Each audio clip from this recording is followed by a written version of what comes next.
গাজায় চলা ইসরায়েলি তাণ্ডবের বিরুদ্ধে গেল কয়েক সপ্তাহ ধরেই যুক্তরাষ্ট্রের বিভিন্ন বিশ্ববিদ্যালয়ে চলছে বিক্ষোভ। আটক করা হয়েছে ২৫০০-এরও বেশি শিক্ষার্থীদের। এই বিক্ষোভের জেরে ১৫ই মে বড় পরিসরে হতে যাওয়া স্নাতক সমাপনী অনুষ্ঠান বাতিল করেছে দেশটির কলাম্বিয়া বিশ্ববিদ্যালয়। গেল ১৭ই এপ্রিল ক্যাম্পাসে তাঁবু গেড়ে গাজায় ইসরায়েলি আগ্রাসনের বিরুদ্ধে বিক্ষোভ শুরু করে নিউ ইয়র্কের কলাম্বিয়া বিশ্ববিদ্যালয়ের শিক্ষার্থীরা। এরপর ৩ সপ্তাহ পেরিয়ে গেছে। বিক্ষোভ ছড়িয়ে পড়েছে যুক্তরাষ্ট্রের বিভিন্ন বিশ্ববিদ্যালয় ও কলেজে। এখন পর্যন্ত দেশটির ৪৫টি রাজ্য এবং ওয়াশিংটন ডিসি জুড়ে প্রায় ১৪০টি শিক্ষা প্রতিষ্ঠানে বিক্ষোভ হয়েছে। ক্যাম্পাসগুলো পরিণত হয়েছে রণক্ষেত্রে। তবুও দমে যাননি শিক্ষার্থীরা। পুলিশের দমনপীড়ন ধরপাকড় উপেক্ষা করেই বিক্ষোভ চালিয়ে যাচ্ছেন তারা। এর আগে ইউনিভার্সিটি অফ সাউদার্ন ক্যালিফোর্নিয়াতেও স্নাতক সমাপনী অনুষ্ঠান বাতিল হয়েছে।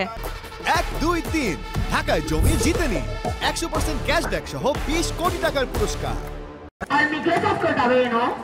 এদিকে রোববার ইউনিভার্সিটি অফ মিশিগানে স্নাতক সমাবর্তন অনুষ্ঠান চলাকালে সমাবর্তন বাতিলের দাবি জানায় ফিলিস্তিনপন্থী শিক্ষার্থীরা। সে সময় উপস্থিত নিরাপত্তারক্ষীরা বিক্ষোভকারীদের অডিটোরিয়াম থেকে বের করে দেয়।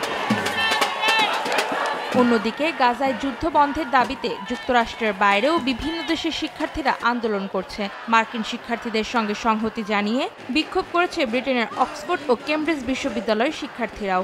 এছাড়া ডেনমার্ক, স্পেন, পোল্যান্ডের বিশ্ববিদ্যালয়ের শিক্ষার্থীরাও ইসরায়েল বিরোধী বিক্ষোভ করেছে। অন্তরা সেন, সময় সংবাদ।